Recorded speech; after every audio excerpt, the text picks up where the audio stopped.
So we're 2 match weeks down in the WSL season, and it has been a very exciting game week 2, Harry. We're going to start today's show with one of only 2 teams. Very surprising weekend. Only 2 teams kept a clean sheet. I think they're the 2 sides nobody thought was going to keep a clean sheet. We'll start with one of them as we'll begin with the game at Goodison Park. Everton 0 to Tottenham. Harry, you weren't able to join me for this live stream, unfortunately, at very late notice, but you've watched the game back. What did you make of it? I thought it was really interesting, and I also have to start with this, and everyone will know who's watched the channel before that I have been very negative about Tottenham going into this season. I thought they were really, really poor last season, and I didn't really see where the gaps had been plugged and how they're going to look any better. Match week 1, they got away with it massively. They weren't good enough, and they somehow managed to beat West Ham with goal and a clean sheet. This game, though, I have to give massive credit to Martin Ho and to Tottenham. It's the best Tottenham performance we've seen since 23-24. That's how good this game was. I thought they were brilliant on the ball, which makes a massive change because their biggest problem has been actually trying to get the ball down and play football. Usually, especially last season, we saw that they'd just try and create something, lose it in their own third and then just concede from it automatically. But they did really well to actually get a foot on the ball, play some really nice stuff, and we know they've got some very decent attackers, and once they got the ball into that front line, they looked really, really dangerous. But overall, Tottenham did well. They dictated the game, they moved the ball really quickly, and Everton were completely played off the park. So massive credit to Martin Ho, because he's taken a side that for me looked so dysfunctional in last season, who didn't look very good in match week 1, and they came out in match week 2, and personally, I thought they were probably one of the best sides out of the whole 12 this weekend. Yeah, I think they played really well. I called this before the start of the season, and I'm not one to usually gloat, but my prediction on this channel are historically terrible, so I'm claiming this one. It's only been 2 game weeks as well. It could go horribly wrong from here, so I've got to claim it early. But Tottenham looked much more organised in this game. I think defensively this season has been a huge step up in their out-of-possession structure, how they're able to turn the ball over high up the pitch, because, and we'll go through the goals, but a lot of people have credited this performance, or discredited this performance, by saying, well, Everton made those 2 mistakes, Tottenham latched on them and did well, but there's still a problem with them creating chances. And that, to an extent, is true. I still think Tottenham have an issue creating chances from open play. They did in the West Ham game. They couldn't really break them down. Their only shot in target that game was the penalty.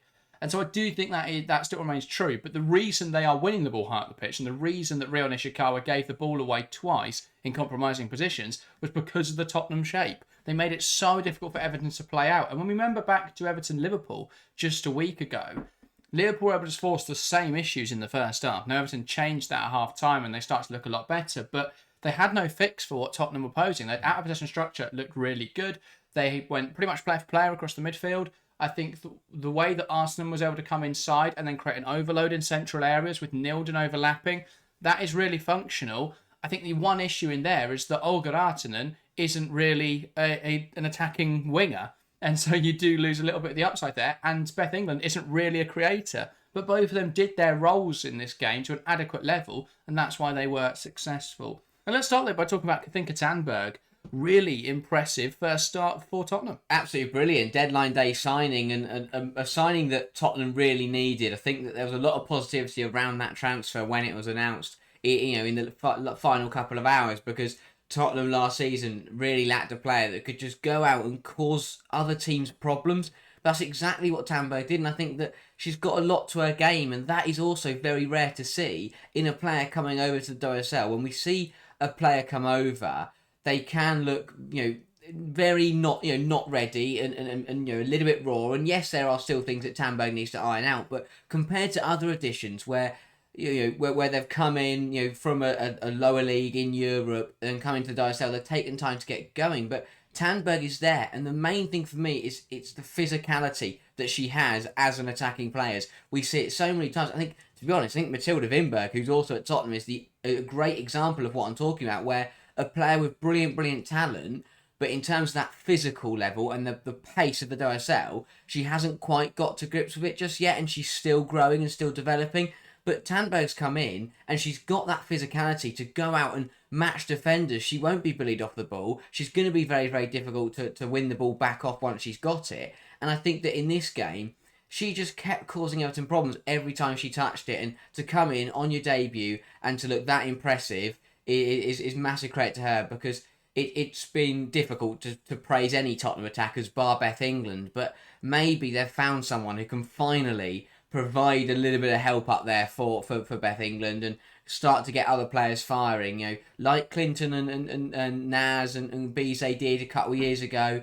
Tottenham now need players that will come in and deliver contributions and put up good numbers. And Tandberg, for me, looks like she could be that player. Hit the ground running, played very well in this game, and as I said, she's got all the attributes to really excel at this level. I think you can be as technical as you want, but if you can't match the pace of the game and you can't match the physicality of the WSL, then you will struggle. But Tandberg, she's maybe traded a little bit of that technical ability for that physical element, but having a bit of both is, to be honest, is arguably better than just being all technical. So a very, very good player. I thought she played very, very well. Her goal was brilliant, of course, and looks to be a massive, massive boost to a Tottenham frontline that really struggled last season. Yeah, it also depends how you determine technical ability, because the technique on that lob is phenomenal. It's a spectacular lob, but obviously that's what's caught the headlines. But I also think the assist where she cushions it down perfectly for Artinen, that could have been a lot. That's a difficult ball to receive and put on a plate for Artinen the way that she did. So yeah, I think the technical side was really good. But I also, I agree, the strength. Her hold-up play in this game was excellent, and actually on a different day where I think there's more complementary attackers around her, that perhaps looks a little bit different. But I thought Naz showed glimpses, and she's getting back to that level she was at about 2 years ago. But there's just something missing for me with Jess Naz. There was times where she'd pick up the ball, she'd be square with Maz Pacheco, and you think, well, Jess Naz is a rapid player, she's just going to skin her here, but she goes and the burst just isn't really there, and she doesn't really get away from the player, and I just feel like she's missing something. I don't know what's happened to Jess Naz. She's lost that ability just to take a player and absolutely blast past them. That raw pace has just gone from her game, and it's making her largely ineffective. But there were glimpses, and I think her combinations with Beth England looked a lot better in this game. So there are signs that she's getting back to that level, and I think having her as a player holding the width on that right-hand side, it's definitely a lot more functional than her cutting inside and being the goal threat from the left. As for that goal threat, Artinen probably isn't the solution permanently, but a really well taken finish. So yeah, I'll take that. I mean, I think you have to hand it to Martin Ho. Yes, it's something that no one would have really thought of, and it's a little bit, as you said, it's very temporary, you feel, but it paid off in this game, and well, maybe it will work to we'll have to see what happens in the next coming weeks. But it was a really nice goal, and I thought that it was massive for Artinen, because I think obviously a player that has struggled a bit with being in and out of the Tottenham side last season, and a player that never really hit the ground running. When she was introduced, she was very much introduced in a deeper role in the pivot, and she was probably one of the players that caught a lot of criticism because of what I mentioned earlier about Tottenham usually losing the ball in their own third. It was that the pivot players who were getting caught on it and conceding goals and making mistakes. But higher up the pitch, I thought, and in a new system, under a new manager, just looks to be a much happier player, much more confident player. And I'm not saying that Wilhelm went in there and made her feel bad, but just in terms of when you are playing in a position that you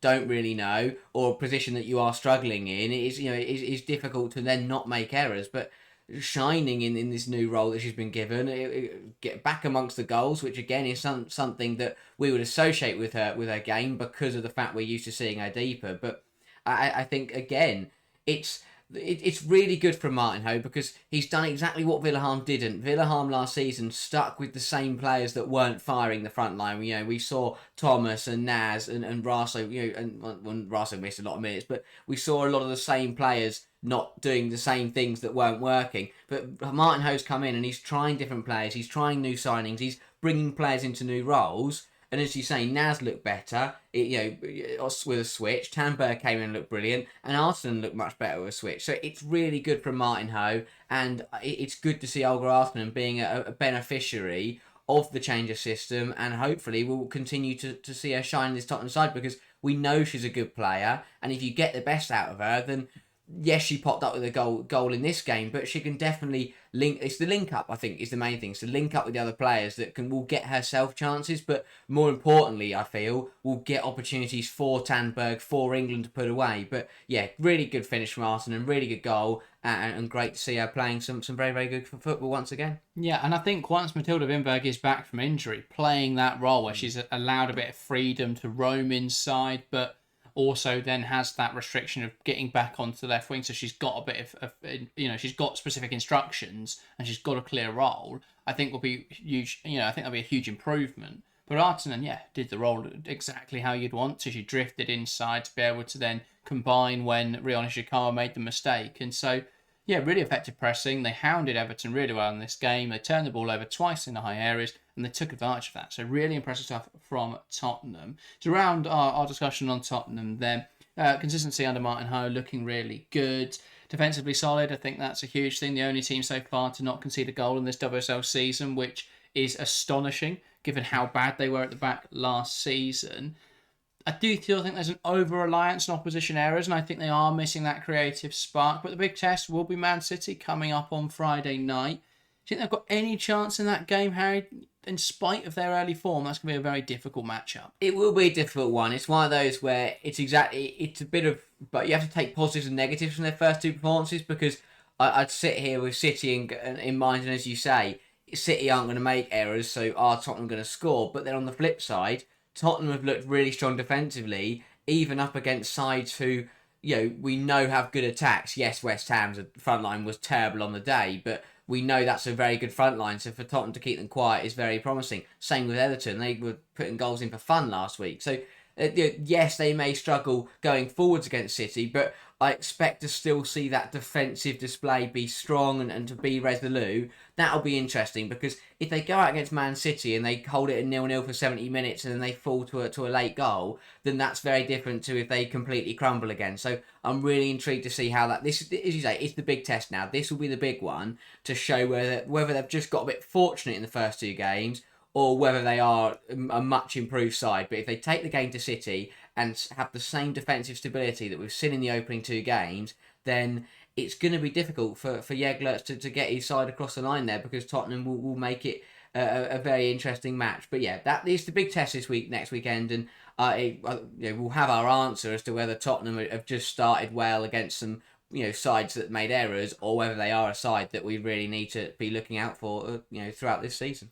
Yeah, well, let's turn attention to Everton then. A really disappointing housewarming party as they moved into Goodison Park. 6,500 in attendance. It was great to see such a strong turnout, and I think, as we mentioned, as I said on stream, as we spoke about over the summer, having that hub, having a home now, permanent home that is fit for purpose, I think will be a huge incentive for Everton. I think can drive them forwards. But this was a really disappointing performance to start the season. It soured what should have been a very good day. Yeah, they just never got going, and then they did make mistakes and they got punished, and it says exactly why in football you should never take one result as being complete evidence, because yes, they smashed Liverpool last weekend, but even in that game there were signs of what we saw in this Tottenham game, where in the first half, we said it at half time against Liverpool were the better side in that game.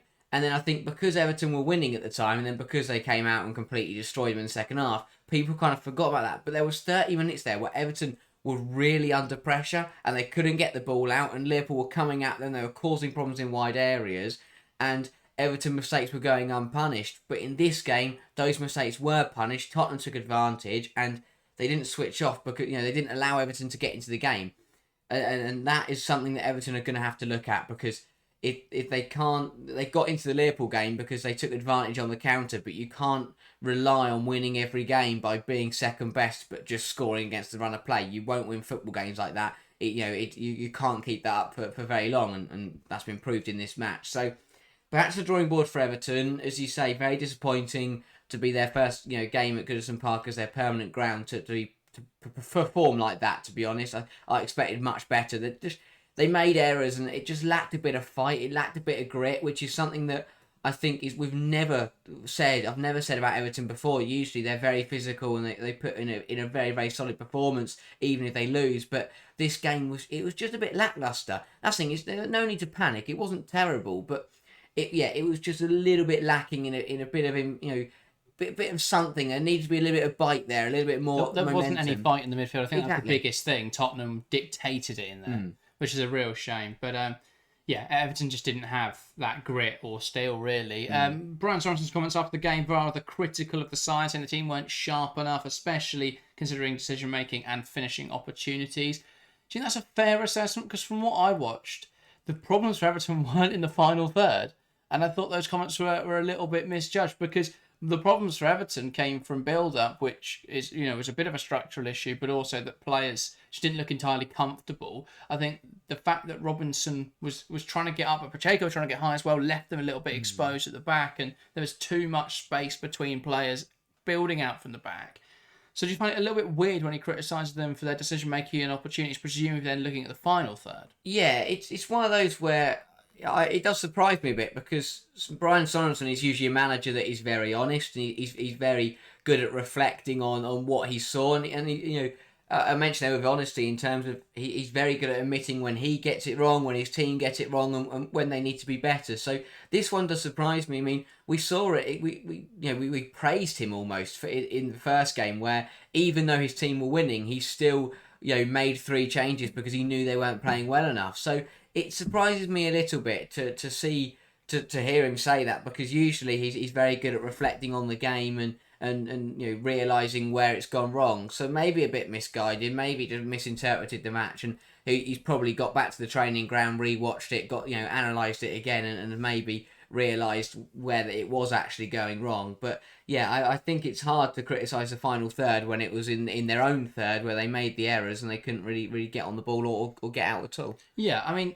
they didn't put a shot on target in this game from 10 shots, which, is slightly disappointing, but a lot of those were blocked. It wasn't like they were getting into great positions. They only generated 0.6 XG in this game. So I think that's probably where he's coming from, but I don't agree necessarily. I think the problems for Everton were much more in build-up and chance creation, rather than that final decision and rather than those finishing. That finishing. I didn't think that was where Everton's problem lied in this game. So yeah, it's one of those where you look back at the Liverpool result with a little bit more context and wonder whether that was Everton looking very good or Liverpool looking a little bit out of form at the moment. That's the big question. But yeah, I think there's I don't think it's panic stations for Everton right now. I don't think they were too awful in this game, but there's 2 big mistakes trying to play out from the back. It's a day to forget for Rion Ishikawa, who I thought actually looked quite good on her debut, but was really poor in this game. And just outplayed by Tottenham, who I think looked much better on the day. So really impressive stuff. Martin Ho's done well. And Tottenham tied, taking 19 shots and 8 on target when they won a game last season without a shot on target. It's a stark contrast. 2 clean sheets from 2. Martin Ho in fantastic form. And let's move on then to another new manager getting his first victory in this case, though, and it's Manchester City 2, 1 Brighton. You've got to feel this is going to be a sense of relief for Andrée Jeglertz. Yeah, absolutely. The worst thing you could do as a new manager coming in is lose your first 2 opening games. And to be honest, it looked like that nightmare was going to be very real for Jeglertz after half an hour. But they did well, City, to get back into the game and get 3 points on the board. And that's important, because if you drop it, in fairness to Jeglertz, it's been 2 very difficult opening games, and they were all very close. But to get 3 points on the board is massive, because you don't want to be plumb last. You don't want to be not take a single point from your first 2 games. So a big win for City. I thought it was a fascinating battle between 2 managers who we know are both very good tactically. It was 2 strong squads with 2 very good managers. We knew it would be a very close game and a good game, but City's quality prevailing, and I think deservedly so in the end, because City did get it right and they did manage to take their opportunities. But it was a really good tactical battle, but and it was a very intelligent game. It wasn't scrappy as such. It wasn't one of those where it was difficult or a bit fortunate at times for either side. I just thought it was a very classy game of football between 2 good opposition, and on the day the better opposition probably did come out on top. So overall, a pretty decent game and a decent Friday night for Jeglertz, but important that City are up and running now after that loss last weekend, and they'll be looking to push on to Tottenham this weekend. But yeah, I think important for Jeglertz, good for him to get some points on the board in what was actually a pretty good game of football. Yeah, I watched through this game with my notepad, which is my favourite way to watch football, and I thought there were some comments that I saw on social media about Man City's first half where a lot of fans were quite critical and spoke about how they didn't look particularly good. I don't think that's the case, though. I didn't think City did anything really wrong in the first half. Brighton were just really good. Like, Brighton's pressing is excellent. They make it so difficult to play out from the back. There are times where Blinkwood Brown, playing an unfamiliar position, did get closed down and was forced backwards. And or the ball was turned over by Brighton, who were really good in that final third. So yeah, I didn't think City did anything particularly wrong. They took more shots than Brighton. They had more of the possession. It was just one of those where they didn't really create any quality opportunities, and then Brighton did. Brighton broke away really well. I think that's maybe my one criticism of City, was I still think they're lacking a bit on transition. It's where Chelsea hurt them twice, and I think it's where Brighton hurt them in this game, where they had a break down the left-hand side. What Brighton had done really smartly was realise that because of how City were structuring their rest defence, having Adjumang through the middle didn't really make much sense. They weren't going to have much success there. And so they were trying to play out from the back at the start, Brighton, and that would draw City in. And because both midfielders would push up, or a fullback would push up, they would often end with City having a very narrow back line and no one sat in front of it. And so what they kept doing was putting the ball on top of Man City, waiting for Pryor to head it away, and that would fall to Brighton. And that's just what happens for the goal, because Ndozi sends it long, Pryor heads it down, Brighton latch on that second ball, and Adjumang, rather than being in the centre, was on the left-hand side. She played off the left wing for most of this game. And I think this is a really smart use of her, because they were able to find her in space down the left-hand side. She cuts inside, takes a really good shot, was unlucky not to score from that. It's a really good stop, I thought, from Keating. But Keating pushes it back into harm's way. City just don't deal with this in the right way at all. Although it's so composed from McLaughlin to cut it back for Kirby, and Kirby is one of the few players who would have picked out such a good finish in that sort of position. But Brighton broke really effectively. That's my one criticism of City so far this season, is transition, defensive transition. But I think, and obviously there are small issues, but in terms of major problems, defensive transition has been one. But I think overall, City weren't particularly poor in the first half. Brighton were just really good. Second half, they definitely stepped it up, though. Key players stepped up. I thought Hasegawa in that higher role looks really good. Going to probably do a proper video on that soon, looking at why she's so effective there. But it was good to see City playing some better football in the second half, I thought. They took a lot more shots, much improved performance. Yeah, it's exactly what Jeglertz does. He's very good at realising when they aren't good enough and reacting to that, being proactive, which is kind of the complete opposite of what Gareth Taylor was. Jeglertz is very happy to try and change things up and get his side back in the game, and especially against a manager like Vidicic, who is very much the same, who's very good at working out, as you say, with the Adjumang change very quickly, working out what he needs to do to beat a side. Jeglertz managed to do that through half-time, and it paid off for City. And yeah, they just... I still think there are issues, but what we saw is they just shored up a little bit, and sometimes in football that can actually give you the edge going forwards as well, because if you defend a little bit better, you're going to have more of the ball, and you're going to have a little bit more control in the match. And I think that's what City did quite well. Obviously, Brighton did still come forwards, and there were a couple of times where you felt they could have maybe got themselves back in front or levelled up in the latter stages of that second half. But City did well. They moved it a little bit quicker, and as you say, it was the penalty area combinations that I really liked, and they did well to move the ball. Again, I thought against Chelsea, the front four looked a bit quiet, but in this game that they did quite well. And Firmino came on as well and made a difference. That was quite big for her. Kerolin also came on. I thought she looked sharp, and then we saw that combination from the left hand side with Kerolin, Firmino, Hasegawa, everybody around there moving the ball nicely. It was that 1-2 touch football that just managed to get through and get Hasegawa the opportunity, and I thought that was really nice stuff. And to go alongside Khadija Shaw doing what Khadija Shaw does, I thought that it was much better from City in the second half. And simply, when the better team move the ball quicker, the side who are slightly weaker just cannot keep up. It's one of those, it's a very simple take, I know, but it's kind of a bread and butter of football. Is if you move the ball quickly, the opposition will find it harder to chase you, and that's exactly what happened. I think in the second half, was City just stepped it up a gear. We saw that quality start come in and prevail.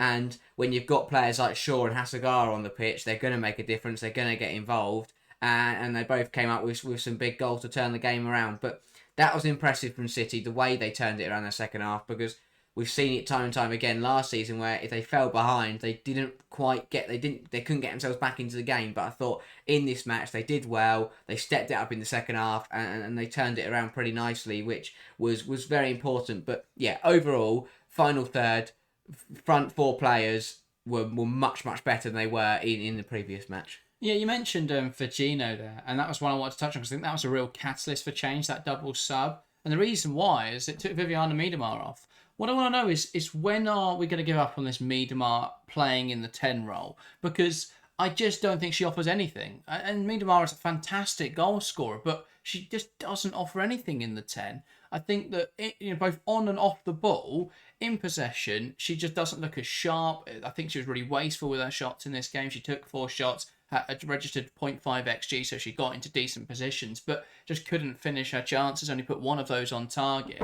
And then Dozie had a really good game, but you can't put that down.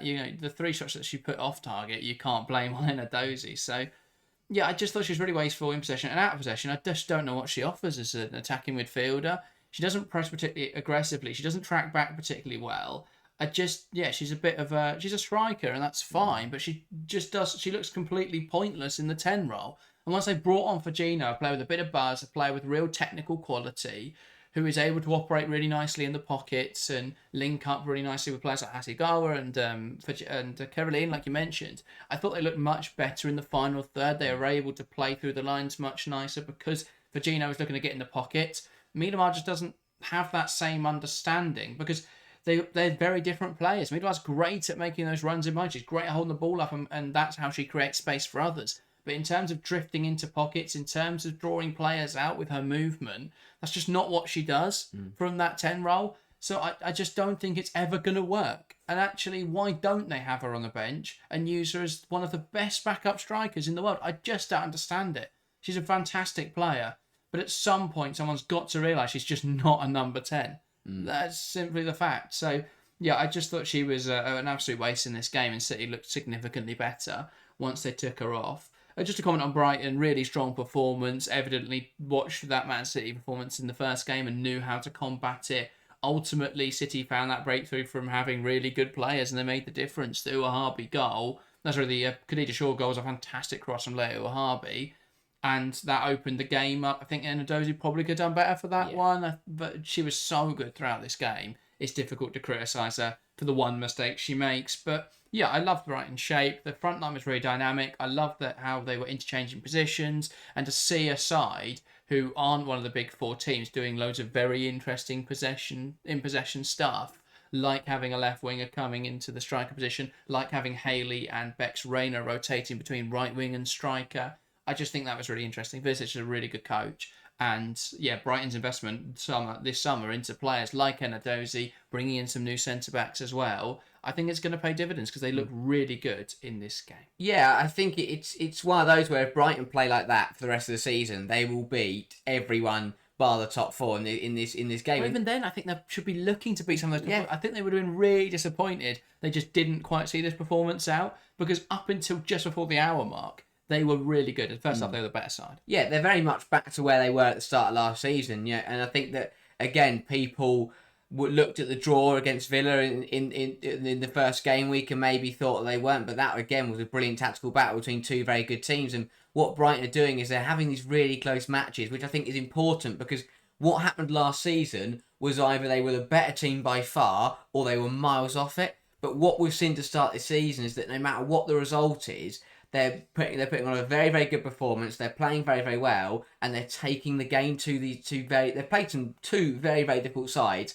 As you say, they'll be very disappointed to come away with only a point because they could have come away with 6-6, and suddenly they could be top of the league, having played two very, very good teams in the league. But that's how football goes. But they've got to take the positives because I think they're putting 2 good performances.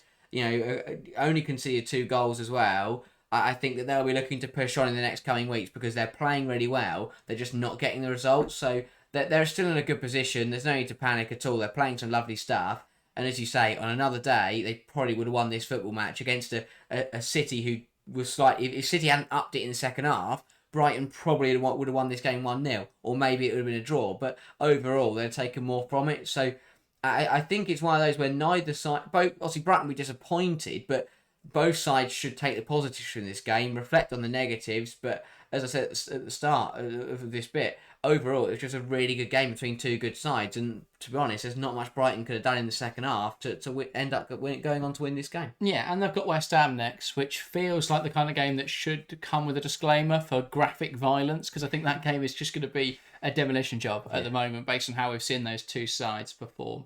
Let's move on then to Aston Villa 1, 3 Chelsea. This was another one which was very much a game of two halves. Chelsea were very poor in the first 45 minutes. Started slow, outshot and outplayed by Aston Villa. 8 shots to 2.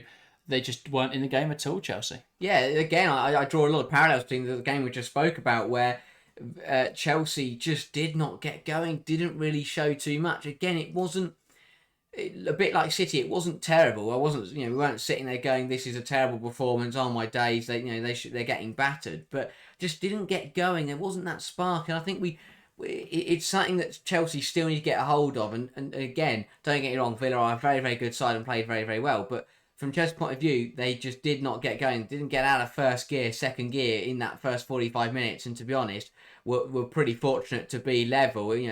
It's one of those where if the chance isn't as clear cut for Beaver Jones, and suddenly you're 1-0 down at half time, and it's a very, very different game. But they took their time to really get going, turned it around, yes, but first half it was just a bit. I don't know. It was a bit slow, a bit sloppy. It was.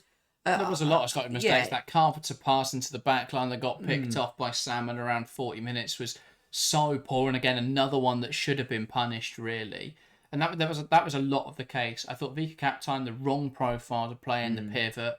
I think Millie Bright, as much as I love her, looks a bit past it. And that, I think, is what we started to see at the end of last season. I think we'll start to see that decline a little bit. Natalie Bjorn was excellent in this game, as was Hannah Hampton. So huge plaudits for her efforts in the first half, because Villa had some really good opportunities. What I will say is I think that Chelsea, as poor as they were in the first half, they still created a higher XG total, because the opportunity that Beaver Jones scored was a really good opportunity. Carpenter puts the ball into the box. It's a bit fortunate that it then gets flicked on towards Beaver Jones, but because it's by a Villa player. But if it's by Carnereed, I don't think anyone speaks in that fortune. So they're both challenging for the ball. Beaver Jones is really well to score. And that is how Chelsea are looking to create really good opportunities. I think, playing out from the back was really poor. But again, Villa are a really good team. And it's similar to this discussion around the Man City Brighton game, where I do think it's slightly different because Chelsea were actually really bad in the first half, and that helped then Aston Villa look really good. But yeah, I think you can mitigate that poor performance with Aston Villa are a really good side, and they pressed Chelsea really well and made the most of those mistakes. But yeah, massive step up in performance in the second half, though. Yeah, very much so. Chelsea did very, very well. I think what happened was that Chelsea kind of just woke up a little bit. They made subs. Exactly, they made subs, changes. And Chelsea just stopped being a bit luxury about it. It happens at big sides sometimes. I think the first half is exactly what happened. Chelsea were just a little bit too luxury with it, a little bit too relaxed. I'm just going to play the pass over there. I've lost it. Oh, never mind. But the second half, a lot sharper and a lot more commitment, a lot more fight. To be honest, it felt just a bit more respect to Aston Villa. Understanding they are a good opposition, they are playing well, so we're going to need to up our game and actually deliver a good performance, and that's what it did. And it's the same things I said with City: moved the ball quicker, much sharper in the final third, got the ball in between the lines, and caused Villa all kinds of problems. And that's exactly what Chelsea needs to do. And in the end, they'd end up creating an XG of over 3, which on par with the goals they scored. So Chelsea did much better to up it in the second half, get a lot more shots away, have a lot better chances, and overall, sometimes you can just overwhelm oppositions, and that's what Chelsea did. Neither goal was incredibly brilliant, but overall it was just that consistency of and that barrage of shots and chances that eventually something was going to go in, and it just happened to be that it was the bobbly one, it was the Walsh one that can't somehow end up falling in the bottom corner. And the weirdest third goal I've ever seen in a football match. But it was just one of those where Chelsea upped it massively, and although the goals were potentially a bit fortunate in themselves, something was going to go in the goal in that second half, whether it was a 20-yard, 30-yard worldie, or whether it was how many times can we kick it towards the goal from a corner and hope it ends up in the back of the net. But Chelsea found a way, and it's exactly what they did last season when they were up against it. They'd come out, they'd turn it around, and they'd find a way to win the football match. And it's no discredit to Aston Villa, because I don't think their performance went up or down throughout the game, but Chelsea just upped it in that second half, moved the ball quicker, and managed to get the ball into the back of the net. And at the end of the day, that's what wins you football matches. Yeah, it's a prime example of Bonpastor's pragmatism. I think that fans often attribute Chelsea winning games late on or having to recover games as some sort of voodoo magic. It's not. Bonpastor just made the right changes. The subs were perfect in this game. 3 players underperformed in Kaptein, Wrighton and Charles, I mean, Vika Kaptein just didn't. It's just not the right position for her. She's not a defensive midfielder. She didn't look particularly. She didn't impact the game in the way that you would want. She wasn't strong enough in the tackle. She wasn't progressing the ball through her passing range because she's more of a creative midfielder. She's great in that final third at unlocking defences, making runs, either selfish or unselfish. So selfish runs, getting into the area to get an opportunity, or making a dummy run that creates space for others. But she's not really a defensive midfielder. She isn't great with in terms of ball retention. She did keep giving the ball away, and I think that was quite poor. But Erin Cuthbert comes on. It's a different story. She's flying into tackles, making great challenges. She's winning the ball back. She's progressing it through passing. There's some really nice combination plays. And yeah, Chelsea looked a different side. The same happened with the other two substitutions. Niamh Charles got completely caught out for the goal. She should have been much closer to Chastity Grant. Even, the ball finds Grant, and that's fine that she isn't on her immediately because it's a great switch to play from Aston Villa. They should never have played out of where they were with such ease. But Charles has to close her down quicker. She allows her to lay it to Ebony Sam, and I think she's expecting Grant to take her on, and so she's just jostling with her, expecting Grant to go down the line, and that doesn't happen. She played past inside to Sam. It's a great first-time finish, but that could have been dealt with by Niamh Charles. Baltimore comes on. She was aggressive with Chastity Grant. She was on her back every time she received the ball, and she made it really difficult for Villa to use their right winger in the way that they would have wanted to. The other change then was Alyssa Thompson. I thought Guro Reiten was a bit of a passenger. Didn't really offer much for Chelsea in this game. And I love Guro, but I just think it's another performance where she went missing. And then Alyssa Thompson comes on, and she looked really raw. I think what I expect to see from my analysis of Thompson in the NWSL was that she's a player who is really sharp, but sometimes too sharp, and often just like overhits something because she's so eager. But in this game, I think she was either a little nervous, or I don't really know what to attribute it to. But I thought a lot of her passes there wasn't really enough on them. They weren't quite finding the target, but the way she picked up the ball, wanted to drive inside, wanted to be direct. She looked really sharp in this game, although a little bit raw. So, yeah, completely changed the profile of Chelsea's attack, and they looked much better from that point on. As you say, goals are incredibly scrappy. The Welsh one was very fortunate with the way it comes off Mrs. Bo Kearns. Kerr does well then to turn the ball into the box. And let's talk about Sam Kerr. Great to see her back in Chelsea colours. Yeah, absolutely amazing to see a player after 600 odd days not play football and to come back in and get right bang amongst the goals. I think everyone, whether you're a Chelsea fan or an Arsenal fan or whatever, was happy to see Sam Kerr come back and get on the score sheet. It's a big moment for her. Not Mark Skinner. Terrified now. He is the only player who sat there and went rubbish. But I think that it's big. It was massive for Kerr because although it wasn't a great goal, how many times have we seen players return from long-term injuries and then struggle to get going? So the fact that she's off the mark already could be absolutely vital to her comeback and her getting back into form, because we've seen players sometimes don't even get back to their best. And obviously it will be interesting to see A, what she's like from the off, and B, what she's like when she gets more clear-cut and more regular opportunities. But she poked it home, found the only space of the goal that wasn't filled by an Aston Villa defender. I think there were 4 of them on the line at the time when it went in, but she still managed to find some sort of space in the net. But overall, it's big for Kerr. I think it's one of those, everybody liked that. Everyone was happy to see her back amongst the goals. And that was a big goal because it killed the game off, and it made sure that Villa weren't going to get back in, although it was still pretty late on. It just seals the game. Great opportunity for Kerr to come on and make a difference already. I think it's big for her, and it's massive for Chelsea and that's the thing with Chelsea at the end of the day. To be level with Aston Villa at half time, suddenly you bring Alyssa Thompson on, then you bring Sam Kerr on later on, and it's just like what as an opposition, what on earth do you do in that situation? Because that is a ridiculous quality from the bench, and in the end it made the difference. But overall, Chelsea did well to get themselves out of a sticky situation, and yeah, great to see Sam Kerr scoring once again. Yeah, brilliant end to what was a tough first half, but a really good turnaround in the second half. And let's move on then to West Ham 1, 5 Arsenal. This was a very interesting game. I think a lot of Arsenal fans were unhappy with how I discussed the game on Friday night. So I did take some time to reflect on the match. I think I stand by some of my comments. I don't think Arsenal were incredible in this game. If you ignore the Alessia Russo penalty right at the end, they created 0.89 open play XG in this match. And so Arsenal weren't bad, but they didn't step up to the gear that I'd expect from them. They scored 4 goals from not even 1 XG.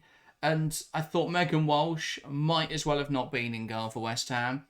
It just doesn't look at the level at all. Every goal, apart from the who scored the screamer? Russo's screamer. Sorry, I was trying to remember who scored the 4th goal, but apart from that one, she could have done better on every single one. Even the penalty wasn't incredibly well struck.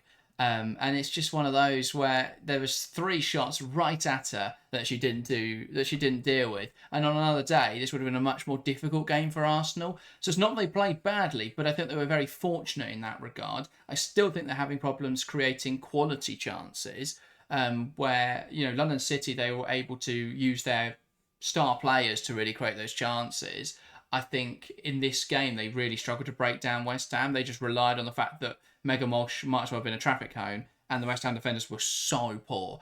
And so it's difficult to assess Arsenal because they've played 2 really bad defensive teams, and that's where the chances have come from. When I see, if they beat United on Sunday, then I'll be full of praise for them because they'll have beaten a really, I mean, obviously, unless it's something stupid, but, if they break down United and they beat a really good team, then fair enough. But the teams they've played so far, it's a walk in the park for them. So it's very difficult to offer them huge amounts of praise. Yeah, it's one of those where I agree. Is the performance against West Ham sustainable? Absolutely not. No side in the world, no matter how good maybe Barcelona in the Liga F, but bar that, no one can score 4 goals from 0.8 XG every single game. That's never going to happen. So is it sustainable? Absolutely not. And yes, it needs to be looked at. But to give the Arsenal their credit, for 90 minutes they were incredibly clinical. They took advantage of a below par defence and a below par goalkeeper. They still worked. I think they worked the ball well to get into those positions. I thought that it was also the way they started because it was a little bit of a slow start. But once they got the first goal came because they simply moved the ball quicker. And I think I've said it about 7 times in this video already. But it's exactly what you need to do in football. I think it's what all the big sides, bar Man United, did this weekend. Was if you ask, the big sides are slow to start. Once they start to move it quicker, the opposition just can't keep up. But Arsenal did well. Marnham did well. It was a good strike. Russo's first goal was absolutely brilliant. Great to see Caitlin Ford get involved in the goals from a fantasy point of view, buzzing, but also good to see her involved. And Aston, it was a side where the whole attacking 3 behind Russo was completely changed from the first game, and so to swap those round and for those players to still come in and deliver, I thought it was a really good performance. I agree it's not sustainable and that kind of level of performance isn't consistent, but for 90 minutes it was very, very good against a West Ham side who, my oh my, have they got problems to deal with, because no side should ever concede. I think on the flip side of Arsenal's clinicality, no side should ever concede 4 goals from 0.8 XG. That is just not good enough at this level, because that is practically, no matter how good the chance is, you're letting the opposition score, and that is something West Ham have got to sort out because that wasn't good enough. But I think Arsenal were very good. They did take advantage of a very, very poor West Ham side, and as you say, it's like what we said about Tottenham earlier. They've looked really good. Obviously, people won't like me comparing Arsenal and Tottenham right now. But in terms of, they both look really good, but they've got big games coming up this weekend, which will decide where they're really at. And I 100% agree. If Arsenal come out and they beat Man United, then absolutely they're looking really, really good right now. On the flip side, if they come out and Man United play them off the park, who are also looking good right now, then suddenly they're in big trouble. But overall, a good performance from Arsenal. Exactly what they need to do, because I think it could have been a silly result. Going 1-0 down through a bit of a freak goal could have been very, very awkward. But they did well, completely killed the game off, and they've taken 6 points from 6. You can't really complain about that. And they're still keeping pace with Chelsea, still keeping pace with the other teams at the top of the table. Yeah, in terms of structure, I thought Arsenal were great defensively again. They shouldn't have conceded a goal yet this season, really. The penalty against London City Lionesses was just a moment of... They've both come down to individual errors, just a moment of immaturity from Katie Reid. In this game, a moment of madness for Daphne Van Domselaar, who I just didn't look comfortable at all throughout this game. I don't know if it's the conditions or something, but just didn't look comfortable at all. But yeah, I thought Arsenal were good defensively. Katie Reid, incredible again defensively. She won all of her duels, I felt, in this game. And silenced, really, a West Ham frontline that could have been quite dangerous. But yeah, they were completely non-existent. I still think Emily Fox is phenomenal. The recovery runs, the pace in which she's able to just track back and win the ball. It just makes it so difficult to try and play really direct football, which is how West Ham were trying to beat this Arsenal side by playing that ball in behind. But yeah, Arsenal, the same problems as last week in terms of build-up, in terms of chance creation. The midfield pivot is just not functional, and I don't know how long it's going to take Renee Slegers of watching that to realise that's a problem, because they can pump it long and get away with it against teams like West Ham. But if they try and play like they did in this West Ham game, rather than fixing their pivot, they will lose to United on Sunday, because United are a much better side, unless United are having a hangover from SK Bran. But if they play like they have so far this season, United will win that game. So Arsenal have to step it up in that match, because it's not sustainable. West Ham, though, I don't have many words for them. That was such a poor performance. Why on earth, at 3-1 down, you decide for 10 minutes, we're going to play with 5 strikers now and see what happens? It's just shipped 2 goals needlessly. And, you know, they had a chance in the last 10, but it was such a strange decision from Rayan Skinner. They were never realistically going to get back into the game. Maybe if they hadn't sat on their goal line for the previous 80 minutes, they wouldn't have been in that position. But yeah, that was so poor from West Ham, and then that's where then Russo gets 2 goals right at the death. The Marnham equaliser. There were so many individual errors in that whole defensive structure. Players that just close your legs. It's the most basic thing. There's 2 players that got nutmegged in that sequence, and then Megan Walsh. I don't like to bash players too much, bash individuals, but just isn't at the standard, and that massively let West Ham down. If they're King Ajemic in this game, they only concede the penalty. They only concede the screamer and then the penalty. The other 3 she saves without even thinking about it, because they were all right at her. So it's one of those. Different day, maybe Arsenal wouldn't have got away with it, but a different day, maybe West Ham wouldn't have fluked a cross in. So it's one of those games. I don't think Arsenal were terrible, but I've not seen anything to suggest they are incredible yet. Yeah, that's all I'm saying. For me, it's one of those where I haven't seen a side in do what West Ham did, which was get it wrong across the board. As you say, individual errors were appalling. They were completely torn apart as a team. They couldn't get the ball forwards. Every area of the pitch struggled. And even Rayan Skinner got it wrong. And that's the thing. It's one of those where they've got to go back to the drawing board, because everything was completely wrong in this game. I thought that Siren, the pivot, played well, but that happens every game. The amount of times we've sat there and gone, wow, Katrina Goy's doing well as West Ham 4-0 down. But that's usual, and credit to Siren as well, because I thought she actually looked really comfortable and played some very, very nice stuff. But overall, it was completely rubbish from West Ham, to be frank. And that's the thing. And as you say, I think it was naive from Skinner to go for the game, because in a season where it could be very, very tight, where it could go right down to the wire with goal difference, and that's all going to matter, not only is a 5-1 loss more demoralising, but also that's 2 goals you didn't need to concede, and now it's going you never know, it could make a difference at the end. But yeah, it was just utter rubbish from where again, it might sound harsh, but it's honest. There was absolutely nothing bar the pivot. I wasn't impressed with anyone on that football pitch, and I wasn't impressed with anyone on the touchline or any of the subs that came on. What I will say is Leila Vandela looked much more positive than any other forward they had, but in that period of the game, they had 5 strikers on the pitch. It's difficult to then assess how she'll look when they've got only 3 forwards. But yeah, I thought they were just really poor. Moving on to another side that have been a bit poor, another team who looked really good. London City Lionesses 1-5 Manchester United. Can't say I didn't see this coming with London City, but they have been abysmal defensively. We'll start there, and then we'll get to Manchester United. 9 goals conceded in 2 games. Just so many defensive errors. What's going on? It is exactly what we expected to do. And again, if you've been watching us throughout the whole of pre-season, we've been screaming at everybody that London City, everyone... That's why they're not watching. Maybe. Keep screaming. That is true. But we knew London City weren't going to come in and waltz it. It was an absolutely absurd idea. They were going to come in and be best of the rest. I said it last week, in last week's review. Against Arsenal, they showed all the characteristics of a newly promoted side. And they've done it again this week. And yes, obviously, I think what everyone is doing right now is making... I don't want to say making the excuse, but using the fact they've played 2 of the top 4 as the reason why they're struggling. But that's not the only reason, because you can play against Arsenal and United and you can still lose with respect. But they have just shown so many signs of exactly what we've seen other promoted sides do. Just have no defensive organisation. just get torn apart. Every player, you cannot defend well if you defend for yourself. You have to defend as a unit when you're a weaker side, because you can't.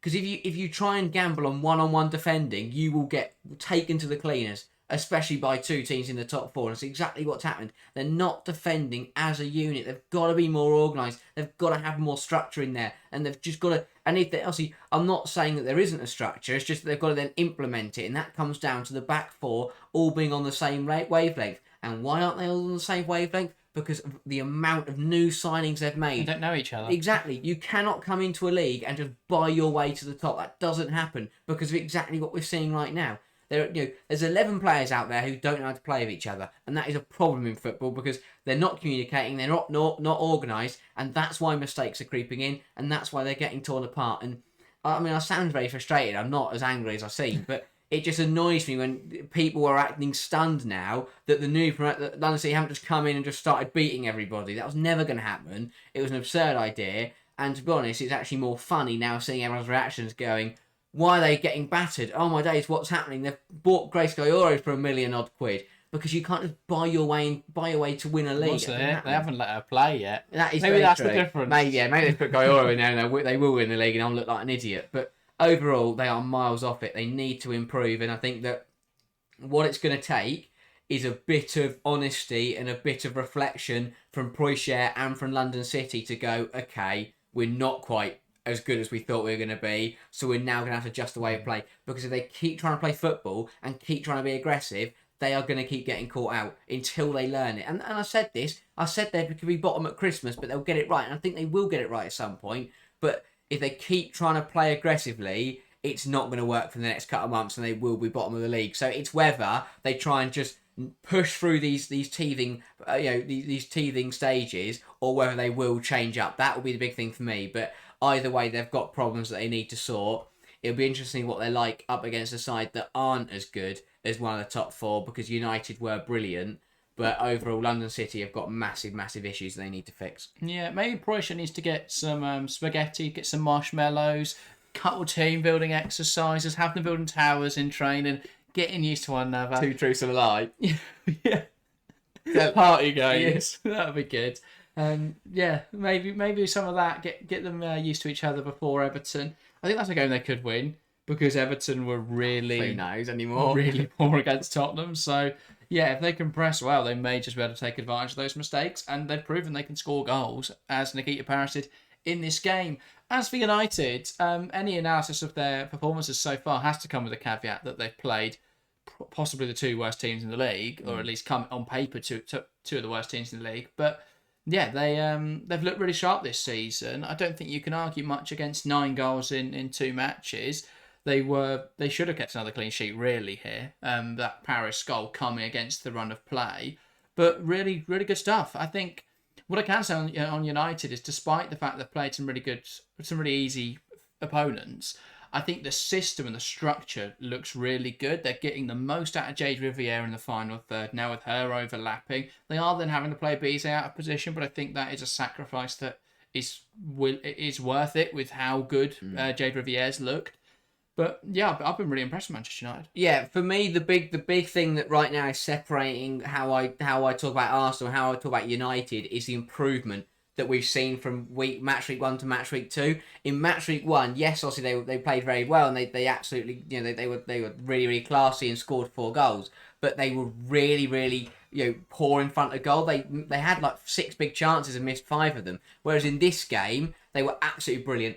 And what we saw in this game was the data match what we watched, and that's why I'm giving them as many plaudits as I am, because they had 3 big chances, they scored all of them, they scored extra goals as well on top of that, and yes, the big chances don't back that up, but the XG was pretty much on par, and that's where they need to be, and you always expect a side to somewhat outperform their XG, but even when they win by a big margin, you never expect a side to create 5 XG. That would be absurd. I'd have many questions for the opposition, but what we're seeing from United, just wait for Brighton and West Ham. Yeah, that is a very good point. But I think what we saw was progression. They've actually got better, and people won't notice it because you look at it and you just go, "Oh, they've smashed 2 teams that aren't very good at the moment." But for me, I saw progress, and again, Mallard looked brilliant across the board. They were absolutely superb. And yes, the penalty was a bit fortunate. It's a very, very soft one, but overall, even if you take that away, they played very, very well. And I think that they're getting better and better. And it's the big game this weekend, because if they beat, it's exactly what we just said a moment ago. If they beat Arsenal, then they're backing up that brilliant start, and suddenly they look like a very, very good, they look like one of the best sides in the league. If they lose to Arsenal, then suddenly you then have that thing where maybe they did just beat two sides that they are better than, but they've still got a way to go. So they've got to back it up this weekend. But I was very pleased with what I saw from Man United on Sunday. Yeah, it's a shame they've got Brown on Thursday, because I think that could just, because of that quick turnaround, make things difficult for them on Sunday. But yeah, if I had to predict the game right now, I think United will beat Arsenal. And yeah, that will be a big upset to a lot of people, but I don't think it should be. United are a really good side. I think as well, to score 5 goals, no Turland on the pitch. Toon wasn't one of the goal scorers. Really impressive stuff. United were very reliant on those two, particularly last season. And they've got other players they can turn to now. Melvin Mallard's the top goal scorer in the league right now and looks really sharp. Jade Riviere is one of the best creators in the league right now. I think Park fits in seamlessly to this team. Zigiotti Olma looks incredible. What a pickup she is. Sandberg's giving them a whole new dimension to their attack on the left-hand side, where they're basically just able to send their fullbacks forward and pin teams in. Now, obviously, they're going to have to be a bit more careful about that in future weeks, but the fact that they've got 2 defensive midfielders now who are happier to sit off means you can have that 2-2 rest defence. The concern as well will be Turner's injury now, because it leaves them with only 2 fit centre-backs, and she was seen on crutches after the game, which you would assume will mean that she's out for at least a few weeks. That's got to be a bit of a concern now, with obviously with Champions League potentially on the horizon. Fixtures could start to pile up quite quickly. Yeah, and as you say, Champions League on the horizon, but even this weekend, one example where they're now that same centre half pairing is going to have to play two games within 3 days of each other, and that is never ideal. But again, I don't have any. I have sympathy for Turner, obviously, because she's injured, and you don't never want to see a player injured. But I don't have sympathy for United. We said it all window. United fans said it. We said it. You cannot survive. Even Skinner. Yeah, exactly. Yeah, that is true, mate. I sympathise with United. I don't sympathise with. Well, you know what I mean. Where they had to go out and get someone. Yeah. It's as basic as that. As a top side, it was any football team ever, actually, bar non-league. At a professional level, you cannot survive a season with 3 senior centre-halves. That is not sustainable. That will not work. And what's going to happen? They've played 2 games and suddenly they're down to 2 centre-halves. So how long is it now going to be until they're down to 1? And then suddenly we're going to have to see some really weird back. I just wouldn't even know what Riviere maybe at right back, at right centre-back? That would be crazy. Something like that. But that's the thing. And then suddenly Mark Skinner's having to play makeshift 11s again, and then the results will start to look less good, and then suddenly people are putting pressure on him. That's my thing with Skinner. People are very critical of Mark Skinner. If you give him the investment that Lionesses has, or that Von Pastor has, or that Jeglertz has, I think he'd win the league. Yeah. Because the structure is there, the system is there, but he's like Bizet playing on the wrong side today. That in the game is to get the best out of the system rather than the individuals. And I know, obviously part of coaching is being able to look at your squad and build a system that fits that. But I think if he had the unlimited resources of some of the other clubs in this league, he would win the division. Yeah. They play some really attractive football. The problem that could see them come undone again is the same problem we've been shouting for years, and that's that the depth just isn't there. But they do now seem to have the depth in attacking areas. They just need some more centre-backs and full-backs and defensive midfielders and probably backup goalkeeper. But they do have now some rotation options in attack, and that will help them. So, yeah, United look good, but obviously have to caveat with the fact that they haven't played anyone decent yet. This Sunday's going to be a fantastic game of football between them and Arsenal. Looking forward to it. Let's get then to the last game of the game week. We're structuring the show like Match of the Day, where we save the worst till last. This is where people start to switch off in the weekend. Leicester 1-0 Liverpool. A big surprise for Leicester, yet more disappointment with Liverpool. Where do you want to start, Harry? Leicester are the new Tottenham. They are genuinely the new Tottenham. How have they won this football match? I disagree with that. You do? Or how do I? My reasoning is Tottenham last season were terrible defensively. Leicester in this game were excellent defensively. Their out of possession structure, even when they went down to 10 players, was phenomenal. The way they tracked players, the way that they were able to be narrow and difficult to beat, Rick Parknell's nailed it. You've got a side who, on paper, shouldn't beat anyone in this league, really, because where is the quality coming from? Especially with Tarantala still not back from injury. I don't think she started this game, at least. No, she didn't. Especially without that, you don't really have anyone on the side where you go, well, you've got this player who can really make a difference. But they've got energy and they fought hard in this match, and that made the difference. Passmos nailed it in that regard. They were organised, they were disciplined, they made it really difficult for Liverpool to break them down. Liverpool in this game had 74% possession and they didn't create a single big chance. That, for me, is as much as that speaks volumes about Liverpool's inability and inefficiency in the final third, it speaks volumes about how good Leicester were defensively. So I think that assumption that they are like Tottenham are is unfair to how good they were defensively. But I agree, they have very little going forwards at the moment. I don't think that's down to system, though. Wholly down to system. I think that's down to who is going to create the chances or score the chances in the final third. Yeah, it's very much interim manager 101. You turn over the page, you read the first page. Playing back five against Gareth Taylor and it is back five, 11 players behind the ball, hit and hope in front of goal, and that is exactly how they won this football game. They just put 11 players behind the ball, made sure Liverpool couldn't create anything, and then got a goal out of absolutely nowhere. They created nothing. They created absolutely nothing. The red card was extremely silly and a really poor show of discipline from O'Brien. Twice from Shannon O'Brien. The yellow card. Why make a tackle like that there? She was nowhere near the ball. She was never going to get that ball in a million years. It's not stopping them attacking or anything. It's just a fairly innocuous pass down the line, and she decides to just smash into a player. And from that moment, you can see the discipline was all over the place with O'Brien. And then a fairly...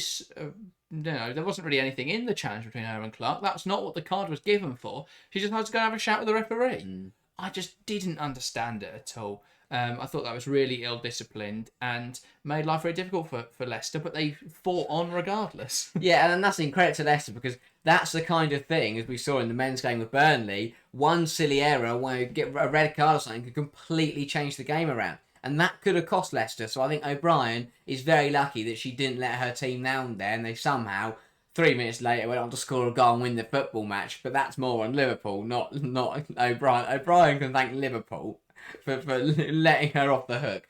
Because my oh my, how have Liverpool let Leicester win this football game? I'm not necessarily saying that Liverpool deserve to win, because I don't think they were brilliant. And as you say, they didn't create any big chances. But how did they lose? And it's a weird one, because we're in the exact same, in a completely different scenario, the exact same conundrum with Liverpool, where we looked at the first two games last year and thought, how have they drawn to West Ham and how have they drawn to Palace? And again, I think we've sat here going, how did they lose to Leicester? And based on the first 45 minutes against Everton, how have they lost to Everton? And they're somehow on 0 points, because they've been... I don't know how to describe it, because I think they've played 180 minutes of football, and for 90 minutes they've looked really good, and for the other 90 minutes they have looked absolutely terrible. I think it's really difficult to analyse. I think in terms of defending, their box defending is really poor. I think the fact that no one picked up Van Ekman, but equally, I think it's difficult. A lot of people talk about how no one picked her up, but I think what I focused more on was the fact that there was 3 defenders who held the line well, and Van Egmond would have been miles off, but Grace Fisk was in no man's land. Yeah. And I know she's not naturally a right back, but stick with your defensive line. She's the captain. She's the one marshalling that defensive line. How are you the one that is dropping off the back of it and keeping players on side? Really good header. I don't think it helps that they concede every shot on target at the moment. Faye Kirby, similar to Megan Walsh, clearly not at the level. I thought that was one of the biggest reasons they lost in the manner they did to Everton, because every time the Vignola put it on target, it went in. Yeah. But yeah, it was difficult for those reasons. I think in attacking areas, the same. Taylor likes to play tiki-taka football, and tiki-taka or control possession. It never necessarily leads to great chance creation, and so often it's the best teams who play it, because they can play that style, wear teams down, rely on individuals to come up with a moment of quality. But they didn't in this game. I don't look at anyone on that front line as being able to create or score chances, and we saw that happen again this week. We saw it last week. It's the same issues. It definitely didn't help that the fullbacks weren't natural fullbacks in this game, but that should have made them more defensively solid, not less. I don't know how they ended up conceding in this match. It was a failure from so many players because they should have dealt better. But after the O'Brien red card, they just seemed to switch off, and then immediately they conceded. But the lack of an attacking spark, defensively they are disorganised, and they must hope that Rafaela Borgraf is ready to start next weekend. Exactly that. The reason I'm just the jury for me is still out on Liverpool is because you bring Borgraf, Holland, Šimčák, Bernabé, and Rica Shimizu all into this 11, and suddenly for me they look a completely different team. So the jury is still out for me. They have been very, very poor, but I'm intrigued to see how they get on the next couple of weeks once the new signings are bedded in and can start. That for me could really make a difference because right now we're watching Gareth Taylor try and play Gareth Taylor football with Matt Beard players, and that is a complete shambles. Once Gareth Taylor has got the Gareth Taylor players embedded into the system and playing football, it might not work immediately, but they will look better at the very least. Yeah, but they played possession based under Whiteley at the end of the season. I know they relied on Olivia Smith to create and score everything, but still, I think that I agree to an extent, but I don't see who the players are in the squad. I know Shimizu will come in and make a bit better at fullback, but I don't think she's, she doesn't suddenly make them an incredible team. Olsen we saw start off the right-hand side, and she showed glimpses, but just looked really raw. And Šimčák looked really good at the Euros, but she's a really young player, and to put so much reliance on her coming in and looking immediately the best player, I think is harsh, or tough for her to come into that environment. But anyway, we'll see what happens next week with Liverpool. They face Aston Villa. That's going to be a really tough game for them. Let's move on to Aerial Fantasy. I'm going to just go out during this section. You can tell about your team, because what a terrible, terrible game week I have had. I'll kick things off while you are still unlocking your phone. 37 points this week. Just a disaster, really. My problem at the moment is that none of my players want to play. I had 6 players not start. Baltimore came off the bench and got booked. With Moy came off the bench, did nothing. Van Donselaar shouldn't have conceded, but decided to palm one in her own net. It was just one of those game weeks. United shouldn't have conceded, so Riviere got me half the points she should have. Beta didn't create anything. My captain didn't start, came off the bench and got 1 point. I was Captain Turland. Just so frustrating across the board. The only players did anything were Toko Koga, who's phenomenal, love her. 9 points this week because she got a clean sheet, and then the 3 bonus visionary points. Jade Riviere 7, she scored. Kante got 7 because she got bonuses, not sure what for, but we'll take it. And she got an assist. And Beth England got an assist. Other than that, abysmal. 37 points, below the average. And I've dropped to 203rd in my own league. What a shame that is. Yeah. What a shame indeed. I'm devastated for you. I scored a big total of 49 points, above average. We're back in the game after a bit of a bad game week 1. Did I get fortunate? Absolutely. 14 from Maya Letitia was the standout. That's already more than I got overall. with a brilliant performance. Riviere 7, Ford 7. But even to be honest, it's a bit of a weird one because I got very fortunate. I still had Van Donselaar, who dropped the ball in her own net. I captained Herbinger against Leicester, who only got 2 doubled to 4. What a stupid decision. Oh, never mind. And I started Olivia Holt 0, didn't play. Who did she get subbed out for, who was sat on my bench? For Gino, who came on, got an assist, and is also a visionary. So happy days for me. 49 points, couple of 7s and a 14 from Letitia really helped me out there.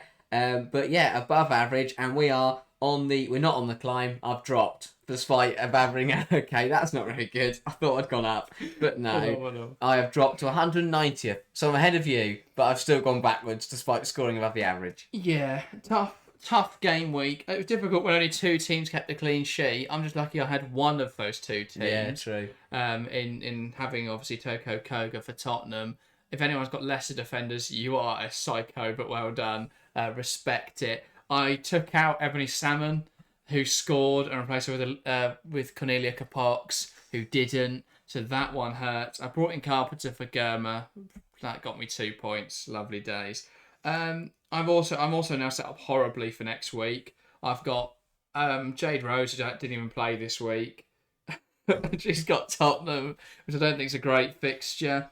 I've got United and Arsenal players playing against each other. I've got Wimberg, who hasn't played yet this season. I've got England, who's got Man City, which feels like a really tough game. Capox I don't really want. So I am considering a clean slate. I think I can probably solve my issues just by undoing my transfer from last week and taking out Capox and just bringing back into the team Salmon, and then transferring out one of my defenders, probably Wubben, and bringing in a Brighton defender. And I'll just lump the fact that Aston and United are playing against each other. I don't know who I'm going to captain at the moment. Considering Sunday Baltimore, but she didn't even play last week. So that's a bit of a scare. But that does, maybe then she will play every minute this week. Who knows? I think my only nailed player is England. So I might captain her against Man City. But yeah, I want to get Khadija Shaw into the side. I'm not sure I'm going to be able to do that transfer this week. But if I can, I'll just take out Turner and bring in Shaw. Which is definitely an option I'm considering. But yeah, other than that, it's all going horribly wrong. Yeah, I've got a lot of issues, to be completely honest. That doesn't surprise me. I've still got a lot of players who are at risk of rotation. I've got Katie Robinson, who didn't start last week. Fagino didn't start last week. Kigo Sege didn't start last week. Olivia Holt, who didn't get on the pitch. Kelly Gargo didn't start last week. I've then got Herbinger and Capox against Roebuck, which completely cancels each other out, and Riviere. And you've got two Liverpool players who have been awful. Don't worry about that. They're going to come good. And then Riviere and Letitia against Ford, so they cancel each other out. And then Natalie Bjorn stood over there by herself. The bench doesn't look much better either. I don't know who I'm even going to take out. That's the problem. I've got so many players I need to take out. I don't really know who I want to take out. Right now, the captaincy's on Herbinger. That won't happen. I have no idea I'm going to captain either. So, I don't know what I'm doing. We're both getting slapped about in our own league. I'm glad you've come to us for advice, guys, because clearly we are able to offer it. My advice is don't play the game and pick Russo, captain her, and then it'll be a terrible pick for 89 minutes. And then Rayanne Skinner will realise that she's also captained Russo and to take off all of their defenders to allow them to score. So, yeah, that's the way to play Fantasy WSL. Get in contact. Okay, that's the way to play Aerial Fantasy. Get in contact with Rayanne Skinner and make us up off all her defensive players. But yeah, that is where this show comes to an end. Oh, sorry, we haven't actually done who's top of the game week. Let's do that. Yes, it's very weirdly, it's the same people from last week on exactly the same points still. Wow. That's incredible. Todd Gregory with Rodders Owls, tops the league, 66 points. Lisa Kopp with 6. Marla Tissier with 14. Catley 2. Pacheco 1. To be fair, that's not a bad defensive returns when only 2 teams kept a clean sheet. They did bench Arsenal on 9 and Ryebrink on 9. Wow. Why wouldn't you play them? That's insane. Mamiki 2. Vignola 2. They went hard on Everton. It didn't pay off. 2 for Toon as well. But in the front line, 16 for Russo. 12 from captain Khadija Shaw, had Caldente as well, and Aguimang. So that makes up the scores. And then JH with Sisters Slagers, captain Russo. And the rest of it was fairly abysmal, apart from Sandberg 6, Koga 9, and Caldente 7. Other than that, a bunch of 2s and 1s, but you get 32 points if you captain Russo, which was only 5 more than my entire team. Only 5 less than my entire team produced. So there we go. But yeah, it can't get much worse next week because there's only 250 players in our league. So I can't go much further down. So hopefully next week we'll have a green arrow and that'll be much more positive. In terms of who's got the most points this week in our league, there's an 81 here. I'm not going to score too far, but there's an 81 here from Robin Evans with Hampton Court. 81 points. Captained Alessia Russo. Jess Park with 12. 6 from Spence. 7 from Ford. 14 from Letitia. I mean, so many rogue players in there, but it works. And then a bunch of 1s and 2s to make up the numbers with players like Erin Cuthbert and a West Ham defender. How on earth Hanshaw didn't get like -5 for her efforts? I'm not sure. They should just change the point system when West Ham were as bad as they were. But yeah, they'd managed to get a point there. So there we go. Miracles can happen. Only got 1 conceded goals point. I feel like they should got a lot more minus points for conceding 5 goals. If there's anyone in Aero Fantasy, investigate that. But there we go. There's everything from us this week. We're back with more live WSL action this weekend. Join us for that. It's going to be some big games. We've got, is it Friday night action or Saturday morning action? It's Friday night action. It's Man City Tottenham. Of course it is. Can't wait for it. And then Sunday, Chelsea Leicester is the 12 o'clock. And then the 10 to 3 kickoff, which is my favourite kickoff time, is Manchester United versus Arsenal. Cannot wait. There could be some great games of football. I'm very excited for them. But yes, until then, that is everything. There'll be more videos out on the channel on Wednesday and Friday, so look out for those. But that's everything. Thank you guys very much for watching, and we'll see you next time. See ya.